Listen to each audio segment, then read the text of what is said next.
Hi, Jenna. Hi, Denise. Nice to meet you. It is so nice to finally meet you too. I'm happy that we could Yeah, find a time to do this. me too. Me too. I'm gonna just kind of start by saying, like, addressing our audience, all, like 10 or 20 people who might watch this. But I'm gonna start by addressing the audience because this is something new that I haven't done before in terms of doing an interview like this. Okay. Okay. So, so welcome to my interview with Denise Carbon. I am Jana Parker, and I'm really excited today because I'm doing something a little unprecedented.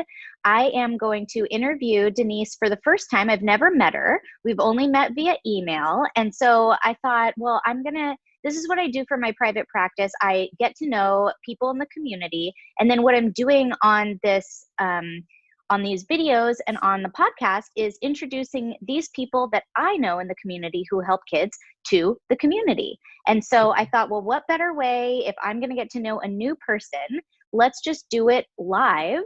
And you can share about you, and I will share about me. And this is what we would do in just a typical networking meeting so that we can get to know each other and see how we can support each other in our with kids. So I'm really excited to get to know you like this, and welcome, audience, because this is kind of an on the fly interview. So thanks for being here with me. Oh my gosh, I'm so excited to be here as well, Jana, and I'm really grateful that you are allowing me to participate in your project. I'm really, like you, passionate to support the special needs community, so I'm thrilled that we could do this together. Yeah, me too. Me too. So, Denise, she is a special needs expert. Her business is called Special Advantage. And she's been supporting young children with special needs and their families in the community for almost 30 years. And so she also helps parents struggle with stress, with fear, with anxiety, and overwhelm. And she's a developmental specialist and a parent coach. And she helps to empower parents while ensuring that kids grow and reach their full potential. What's really interesting about Denise is she works with families and kids who are medically fragile, former preemies, and kids with global developmental delays. So the complex cases where families are dealing with all kinds of things, and students could be dealing with anything from a real fragile medical disability to whatever kind of complex presentation they have. So those are complex, and what a reward to help those families. I could imagine internally, because I've worked with a lot of kids with those kinds of challenges as well. So yeah, in your own words, Denise, please tell me more about you. Yes, well, thank you for the opportunity. I help parents that have kids with special needs, and my work is kind of twofold. I've been working for about 30 years with families that have children birth to 5, and I still do that. I still provide services directly in their home, in their community, their preschool, or their daycare program, and that's to help the child make progress. But I also support the parents, because what I was finding is no matter how much I go in and help the child make progress, if I'm not addressing the parents' issues, the child only gets so far. Right. So I've always been parent coaching too in the homes, but I wanted to kind of take it a little bit bigger and be able to help them get out of the stress, the overwhelm, the anxiety, all those limiting beliefs that were kind of holding them back and holding their child back. Because if the family's not moving in the right direction to actually get back to peace, I didn't feel as effective as I know that I could be. So now, as a parent coach, I'm also helping any parent that struggles with some issues. And I kind of wanted to tell you a little bit about that. So what Please, I found yeah. out right now, because this is so timely with all of this COVID craziness Right. on top of things, right? Parents are wondering if they're doing the right thing right now to help their child make progress. They're not feeling like they're being very effective right now. So what I'm finding is that families are really frustrated, not only with navigating these systems and the lack of services, but with the online learning right now, right? Mm-hmm. And so they're struggling with, how do I balance my time? How do I get back the energy that I used to have? And they're really getting stuck in the weeds of stress, overwhelm, fear, and uncertainty. And Yeah. so what I like to do is I like to help focus on where is this impacting them and their kids, right? Is it coming out in their health? Is it coming out in their relationships? Is it affecting their career or their finances? And really, kind of help them with that, because what I know is they really want certainty that things are going to get better, which they are. Yeah. And they want peace of mind to know that their child is just going to grow up and be a happy, independent child and a member of the society. So that's kind of what the parent coaching piece is. It helps parents figure out what it is that they really want and then help them be successful in getting that. Yeah, that's amazing. I couldn't agree more. And I do something really similar in my practice, because very similar to what you're talking about. I do a lot of assessment with kids, and I really get to know the kid. I try to figure out what the issues are. I try to figure out where the strengths are.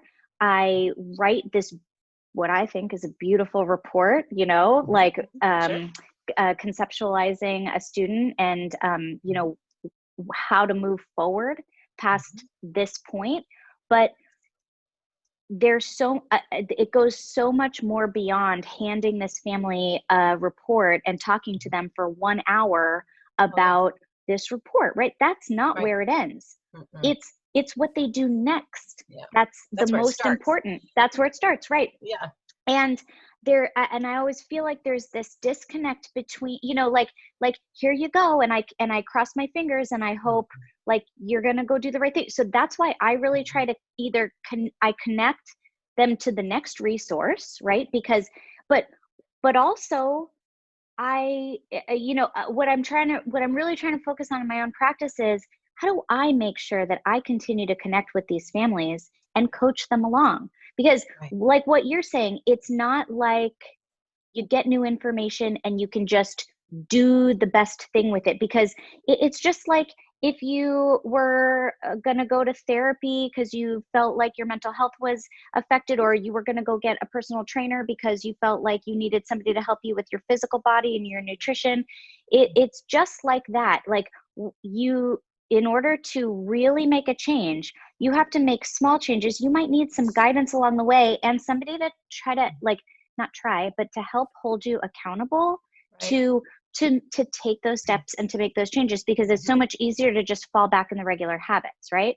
But once you have this information, just like a diagnosis that you get at the doctor, the doctor could say, well, you have this and you should do this treatment, but unless you actually do the treatment, and move along with it. So I love this idea of coaching for parents. I'm starting with that, not starting that, I've been doing it, but I've been trying to figure out how to really help parents to like really understand that it's necessary, because it's one of those things that, just like when they question, well, should I get a personal trainer? Well, should I go to therapy? Do I really want to spend money on myself? But like, you have to. That's always the battle, right? Yeah. But to think that we could just do it ourselves is sometimes just kind of wishful thinking, because if you could really do it yourself, wouldn't you have done it already? Yeah, exactly. Jen, I love what you're saying. And I love the analogy about the gym, because they, like you said, they can have the gym membership, but unless they're going, you're not going to see the results,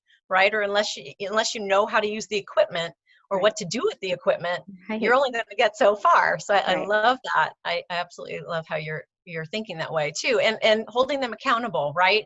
In a different way too than a friend might hold them accountable, to say, oh yeah, good for you, you're doing a good job. It's not about that. It's about, okay, well, these are the commitments that you made to yourself and to your child. Where are you going with that, right? How are you doing with those commitments?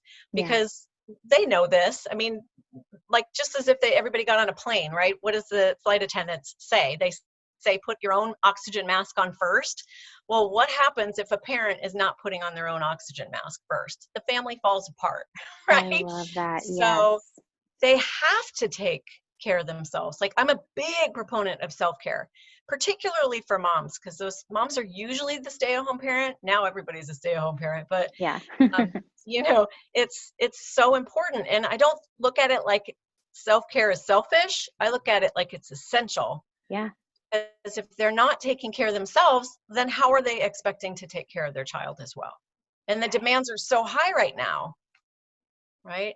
I could not agree more. This is the most, and this is why I started doing these online, is because everybody needs to hear that everybody's going through this, right? We're all going through this. We all have our families at home. I mean, I'm hoping that my stepson doesn't come out of his room right now and forget that I'm on a call. I'm hoping the dog doesn't bark. You know, Hoping the internet doesn't shut down. Right on cue. Wow, you've trained your dog well. You know, I'm like, wow, he's like right under my feet. Oh, and I was going to say, and if you're, you know, if he does come out of his room, if the dog barks, if the internet goes down, we deal with it. Right. On cue, I love that. That's perfect. I should bring him in here. I'll bring him in. I'll bring him in. Yeah. Come here, you. Come here. Absolutely. This is Cody. We get to meet Cody. This is Cody. Hi, Cody. I think there's someone outside that he's a little bit. Dude, he's adorable. Hi, right? sweetie. The best part about working from home is my foot warmer. Right? Cody. Yeah. I was picturing that, but I didn't know what he looked like. So thank you for introducing him to us. You're welcome. Yeah, you're welcome. Yeah, so yeah, getting back to it. We're all at home. It is, I think, even more difficult for parents to focus on self-care right now because they are inundated with their kids all the time. You know, so I mean, what do? You know, so the kinds of things, like for me, I think about, well, I get up earlier than everybody. I make sure I go and do my workout, or even if it's like a low intensity day for me, I'll take a long walk or a little jog and I'll listen to like an inspirational podcast. Lovely. And I just think about, I just get prepared myself, right? And not everybody has, so everybody has like something different that they do for themselves that helps them take care of themselves. But a lot of it is getting lost right now. And people aren't taking the time to do that themselves. Right. You're absolutely right. This has been a very big hot topic in one of the parent groups that I run. I run a weekly parent group for families that have children with special needs. Doesn't matter the age of their child. It's just a weekly support and discussion group. And we've been talking a lot about stress and overwhelm, how to identify it, how to get out of it, what to do. And one of my favorite things to look at and teach is helping parents recognize, are they, and their child, but are they, you know, a learner who's a visual learner, an auditory learner, a kinesthetic learner, or needing to feel it in your body, or an auditory digital learner, right? And if you know the style that you typically are, that also tends to be your self-care regimens that you love the most. So for me, it's a matter of, well, let's figure out what your learning style is or what your favorite things are, and then it's easier to put the self-care into your routine. So I love what you were talking about. You're talking about getting up, working out, going for a walk, or listening to a podcast, right? For some people, they like to have, you know, deep squeeze, hug, massages, exercise, you know, something that's physical in their body, right? Kinesthetic. For some people, it's listening to music or podcast or meditation music, which is auditory, right? Or can be auditory. For some people, it's visual. You know, like for me, I kind of try to get all three of those. Like my favorite place to relax is at the beach. I like to hear the kids laughing, the seagulls. I like to hear the waves crashing. I like to feel the sand in my toes. And I like to see it. You know, for me, I love looking at nature. So it's kind of figuring out what works for a parent. And it doesn't have to be that long either. Like I've got hundreds of tips, hundreds that I've been putting together for years that are 2-minute tips. 2 minutes. It's like 2-minute break. If you're going absolutely bonkers and need a breather, you know, like your walk, you can walk around the block for 2 minutes and it's kind of like a reset button. Yep. And we can do the same things for our kids too. You know, we can teach them those strategies. And like, if you see a long list of like accommodations, or if you see a long list of strategies that you can use for self-care, not everyone is going to work for everyone, right? You have to pick the little things that work for you, right? If you look at all of them, it seems overwhelming. You know, one of the things I hate most about looking at IEPs, because I work in public education too, one of the things I hate sometimes about seeing IEPs is like all of these accommodations that just kind of get transferred from year to year to year. And I go, wait a second, that's like, that's not individualized, right? No, It doesn't mean that if no, you have a disability, you need all of these accommodations. What that's you right. need are the accommodations that are meaningful for you. You know, so like Right. when I write a report, I'm really trying to think about what are like the main things that I think that based on what I know about this student, that this student could benefit from like right now. And Right then now. maybe Yeah. right now. And what are some other things that maybe in the future you Mhm. might want to take a look at? Here's a list, but that doesn't mean that this is what you need right now. But things change throughout the years. Mhm. And there are all different kinds of things you could do. But if you just pick the couple of things that are going to be most meaningful in your life right now, that's so Mhm. much more doable. Yeah. And there's so much more chance that you will actually participate and it will make a difference in your life, you know? So it's a lot smaller, like change Yeah. happens, you know, incrementally Increments. and Increments. systematically and with Yes. consistency.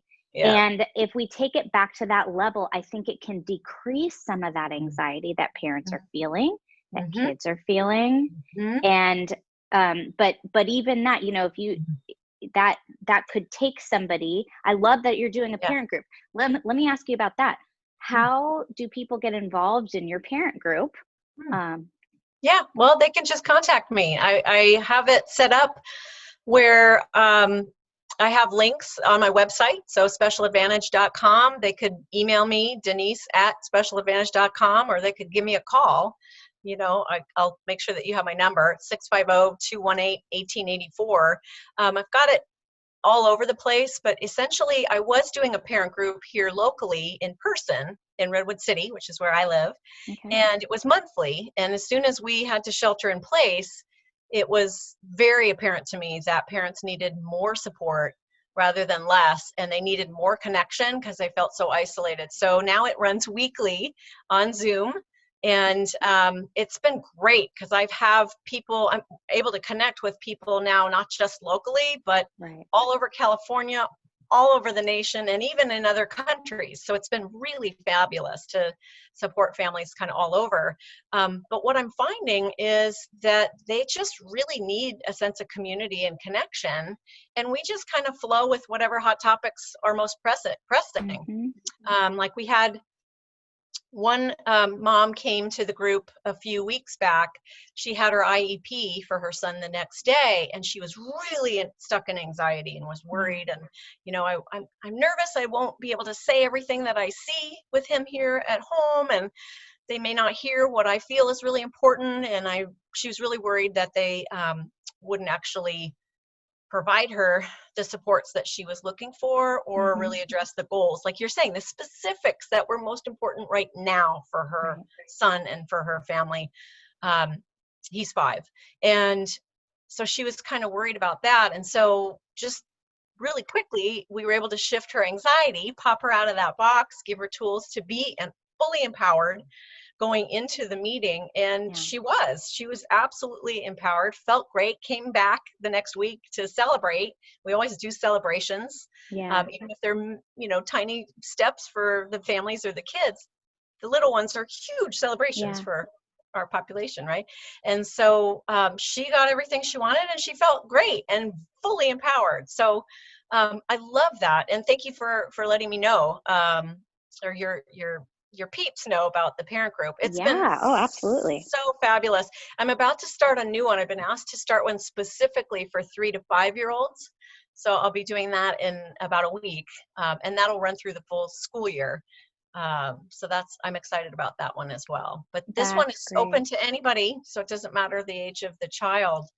And like you said, it's incremental. Like Jen, I'm really feeling like you and I are going to really collaborate well together, because I'm really resonating with what you're saying. And I like how you talked about increments, because it's, you know, if the goal is to eat the elephant, we need to take it one bite at a time. And really look at, where is the child, or where is the family today, right? You know, I do assessments too. And so it's kind of like, let's find out what our baseline is, and then go from there to get to the goal that we want. But you can't, like you said, in the IEP meetings or IFSP meetings, you don't want all the accommodations just to kind of move over to the next year because it's a Right. different year. It's a different Right. child, different time.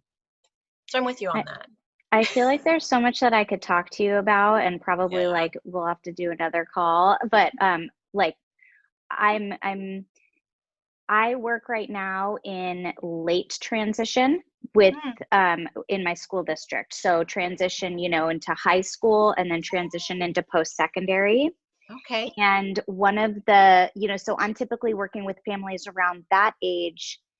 And one of the topics that's coming up for us is the conversations that are having for these the conversations that are going on for these real complex cases in the earlier years, and how critical that is with those first providers that families are working with.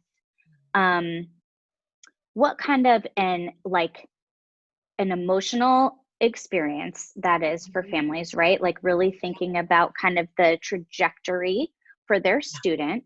They feel anxious, and I have worked in preschool before as well, but so now being on this later side of it, I think that your piece is so critical there, like that 3 to 5, because that's really going to kind of set the stage for the rest of their voyage, right? Exactly. Yep. And I'm giving a talk to school psychologists in November around transition. Nice. And I was thinking originally it was just going to be about kind of the later years, but I'm going to start really early on, because that school psychologist, as you have that IFSP meeting and the first IEP at age 3, that's the person that's the representative for the school district, and they're so critical to the life of that family and how that whole IEP process is going to be perceived by a family throughout their entire educational career. So can you you briefly talk about what your experience is at that age, and anything you might say about that? I love that. Yeah. Oftentimes families actually come to me before they've even identified that they need support through regional center, right? If they're birth to 3, or school district support if they're 3 and up. And so I might be their first contact because something just doesn't quite feel right, or they've got a worry there, or maybe they've been searching on the internet and they're kind of concerned about some things. And I always tell a parent to trust your gut, because if something doesn't feel right, you'd rather rule it out. Like I do assessments too, right? And so I'd much rather tell a family, yeah, everything looks okay, that maybe he's delayed a little bit in speech, and here's some things that you can do to help improve speech, but then you're good. But oftentimes too, families may come to me thinking, oh my gosh, I think my son has autism. He's not speaking. These are the things we're seeing. I'm so worried about this. In fact, I had that with a little guy. I'll call him Eddie. And they came to me really convinced about their son having autism. And I was really happy to realize that that was not an appropriate diagnosis for him. Not that I'm going to diagnose autism or not. That's not my role. But I was able to tell the family what I felt, get them connected with the regional center, and then later transition him to the school district. And he did have speech delays as well as some sensory stuff going on, some sensory integration issues, which is a whole nother topic, right? But the transition process, I think, is the first contact a family has when they say, I'm nervous, I'm worried, I'm concerned. Because whoever it is that's holding that child or that family, and it might be the pediatrician, right, sets him up. And I can't tell you how many times parents come to me saying, I've been telling my pediatrician for months, right? 6 months, 8 months, 9 months. You know this too, I know. If I got a nickel every time a parent told me that, I'd be a very rich woman, because it's just so sad that it's, let's wait 6 months and see. Let's wait 6 months and see. Right. And that 6 months in a little one's life is a long time. Yep. And so it kind of sets them up to feeling like I don't have a voice. Right. My concerns aren't valid. What I'm seeing doesn't matter. And I think it comes from my own stuff. Like I've been around special needs my whole life. I have 10 family members that have one form of a disability or another. Wow.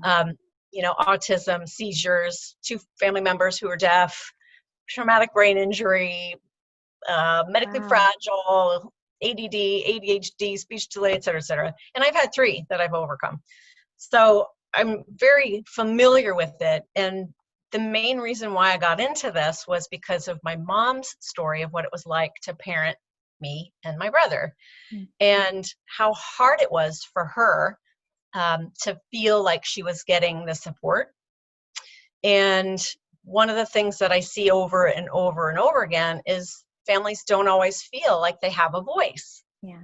And I think it's very important to me, and probably for them, and I'm sure you feel the same way, to empower them. So when they do go into that first IEP meeting or that first IFSP meeting, if it's with the regional center, that they feel that, hey, I'm the parent, I'm the expert on my son or my daughter, because they are. We are going to come into and out of their lives, teachers, therapists, doctors, but it's really about they are also bringing an expertise, a very vital piece to the team. Yeah. So I love what you're going to do. I love the training piece because I'm huge into training professionals as well. I've been doing that work myself for 20 plus years. And it's important that the professionals know, let's validate what the child or what the parent is saying and seeing, and see them as a team member. Right. It's easy in the school district to kind of always kind of be on the defensive, like, and the unfortunate thing is I think people get into working in this field because they really want to help. And then they face a lot of kind of like red tape or barriers to feeling like they maybe can't, I don't want to say anything negative because it's not negative. It's just reality. The reality is you're working within a system, and it sometimes that poses some challenges, and also people are, afraid to kind of like give too much for fear of them not having the time to be able to do all of that. Right. So it's just a tough balance, which is why I really love my private practice. I still work in public schools, but I am really developing this side of my private practice more than I have in the past, almost 10 years that I've been working privately in conjunction with working in the school. So it's been a lot of work, and I'd really like to ultimately kind of move over into private practice. I haven't taken that jump yet, but it's because you can feel just kind of more like you can be helpful in a really authentic way, and help a family along their voyage, And you should really be able to do that in the schools too. And as a school district employee, I do my very best to do that. And I always have. And so when I train other professionals, I really try to get at that piece, right? And bring kind of that private practice world into public education as much as possible, because I feel like it's really about building the relationship with the family wherever you are, right? Building that relationship and the trust, and being authentic and honest about, like, this is free and appropriate public education. And that is what this is. It's the guideline, and sometimes that's fantastic, and other times it has some barriers, because it's not necessarily like this is what's absolutely best. It's this is what's free and appropriate. And that's hard to say. That's hard to say to a family. That's the sticky part, right? I know that's the sticky part, because we always want to give the very best. We do, and if we could, we would, right? Or the school districts would, and and like you said, everybody got into this field because their heart is in it, right? They want to do everything they can for every single family. And you're right, there are limitations and barriers which stink. But knowing that going in too, it's kind of a negotiation, if you will, because it really is about what's most appropriate right now for your family. Question. Go ahead. Keep going. No, you go. I was going to say, and I get the frustration that you feel, because I was in the nonprofit world for a long time, as an early interventionist, had my own classroom, worked home visits was my main thing. Even though my specialty is working with kids that are medically fragile, former preemies, or kids that are globally delayed, across the board, it's anything that a family's struggling with, delay, behavior, feeding, whatever, it's free game. But I kind of got to the point where I was frustrated too, because I was seeing that my hands were tied when the California budget crunches happened in 2008. And all of a sudden kids weren't qualifying for services, or they weren't getting what they used to get so easily, and the categories were eliminated because there wasn't enough money and all that stuff. So I get what you're talking about. And that was ultimately what made me decide to make the jump, because it's like, I really want to just provide what kids need. Yeah. I just want to give them what they want and what they need. And, the family's concerned about speech, but they don't qualify. Yeah. And they have to wait till you're delayed, come back in 6 months when you're more delayed. Right. And then I'll help you. I'm like, no, help right, now. Right. So, right. Yeah, I get it. Oh, yes. We're like long lost souls, you and I. I think so. I know. I feel that too. Like our paths are kind of been different, but yeah, I'm so grateful to Mackenzie for connecting us for that reason. I was like, oh my God, she sounds amazing. I can't wait to meet her.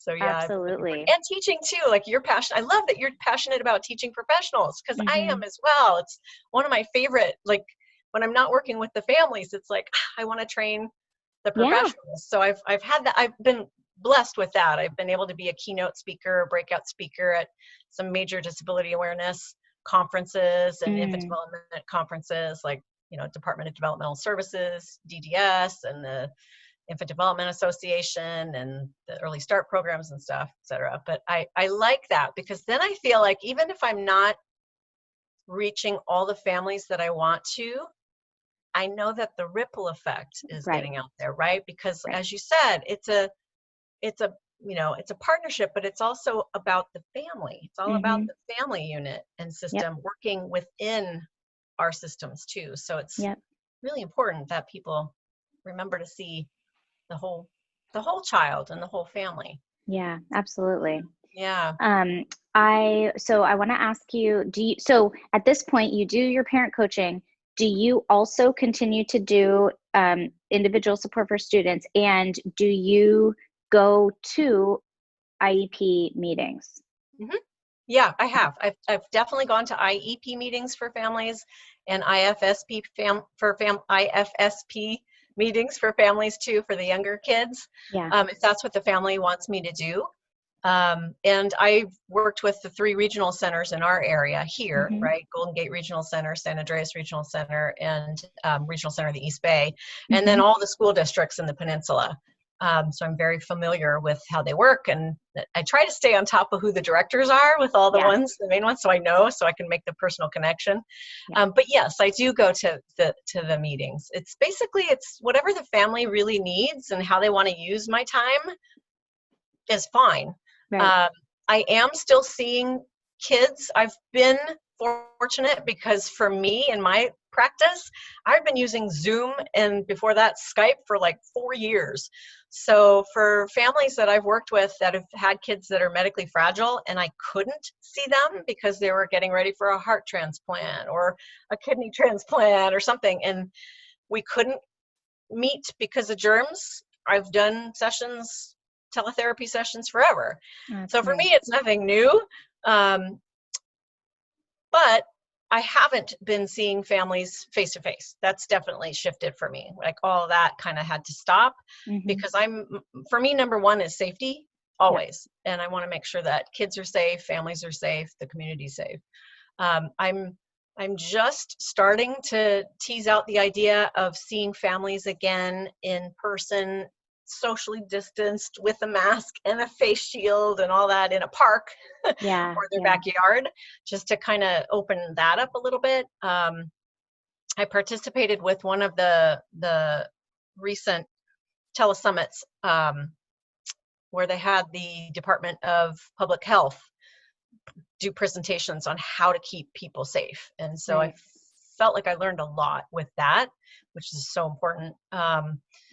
So I'm kind of teasing that out right now.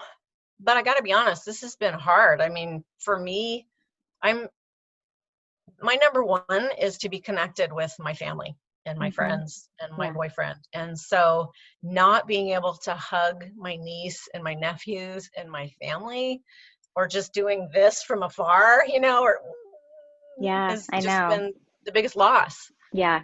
I know. I So, haven't seen my parents since December because my right. dad had surgery in January. And so there was some time where he just, I couldn't go visit him, and I was supposed to visit in April, and then the pandemic. So yeah, I haven't seen my parents in a very long time. Yeah. They live in LA. So, I mean, I'm not going to like take a trip down there just to be like completely super far apart. No, that doesn't make sense. Yeah. I totally get that. Oh, so hard. Yeah. So tell me, like, when would a parent contact you? Let's just kind of go with like those, in those early years, when do parents contact you? Like, what should they be looking for?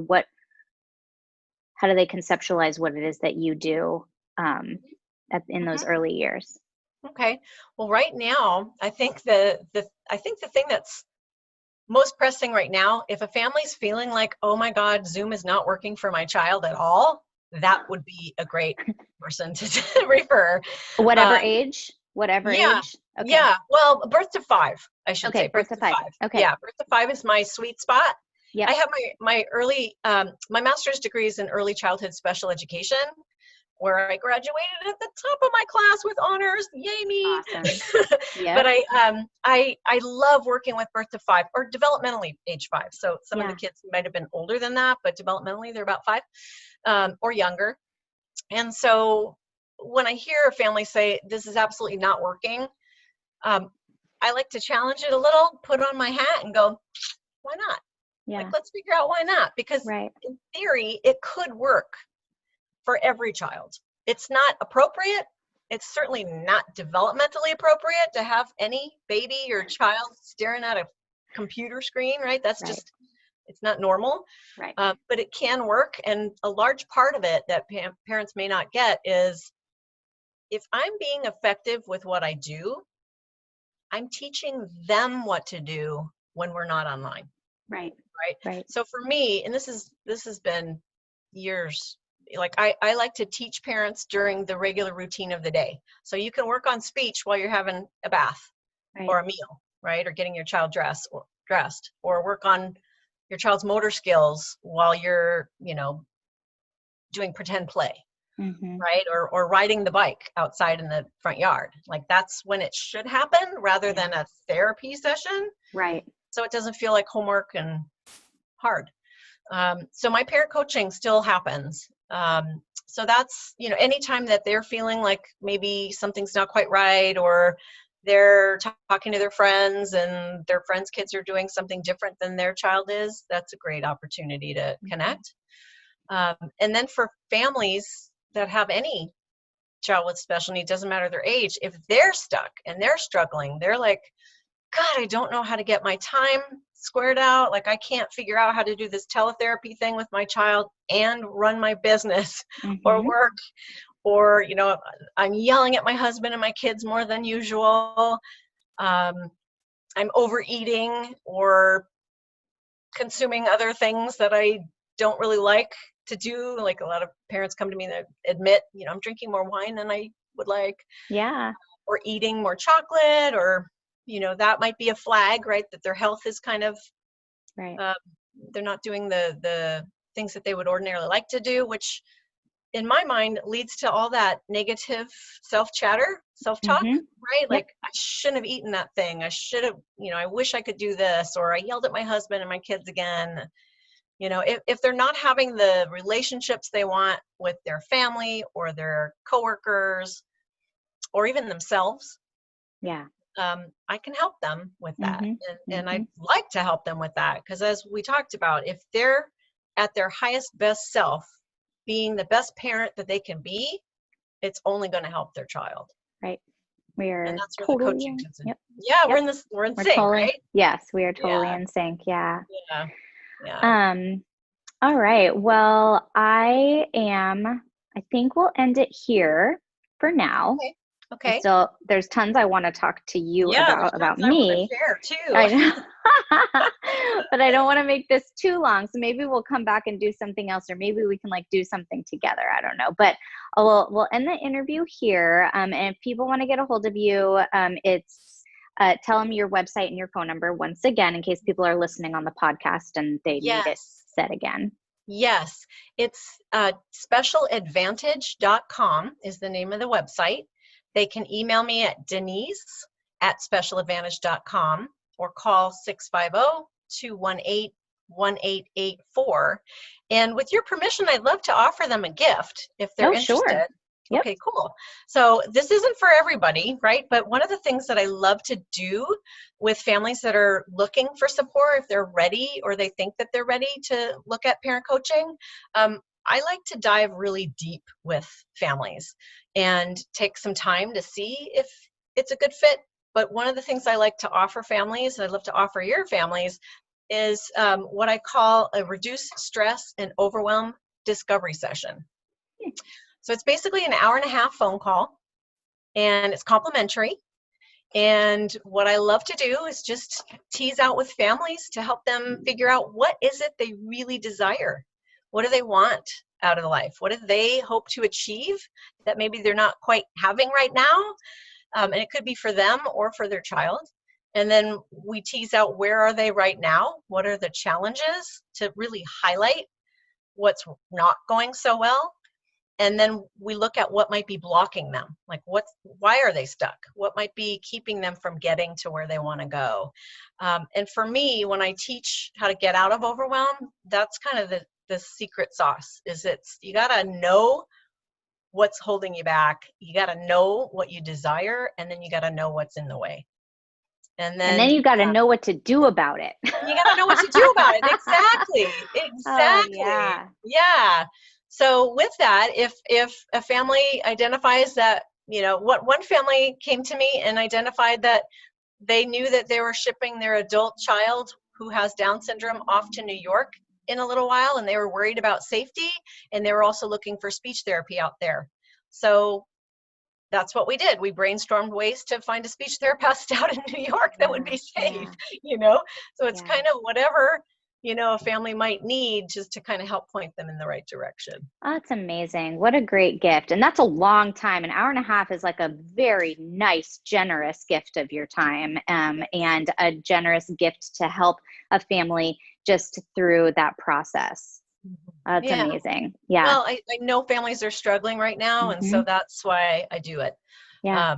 Because we're all in this together. And like I said, special needs has got a huge place in my heart because of, my own situation and where I came from. So I feel so compelled to give back right now more than ever. So thank you for letting me do that. Oh, absolutely. Yeah. No, this is all about contribution. Like, it's why I've created this too. It's like, what can I do to just kind of like put information out there and try to make connections between people?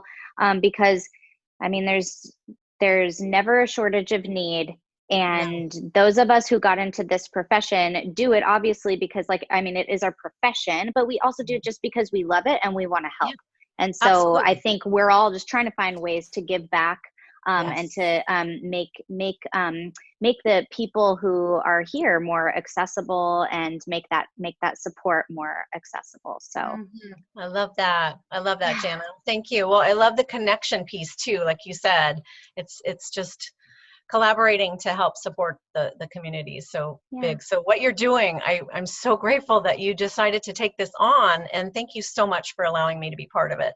Absolutely. All right. Well, please hold on the line, but I'm going to end this here. And thank you everybody for listening. If you made it through to the end, thank you very much. And you can find all of these resources on my website, which is jplep.com.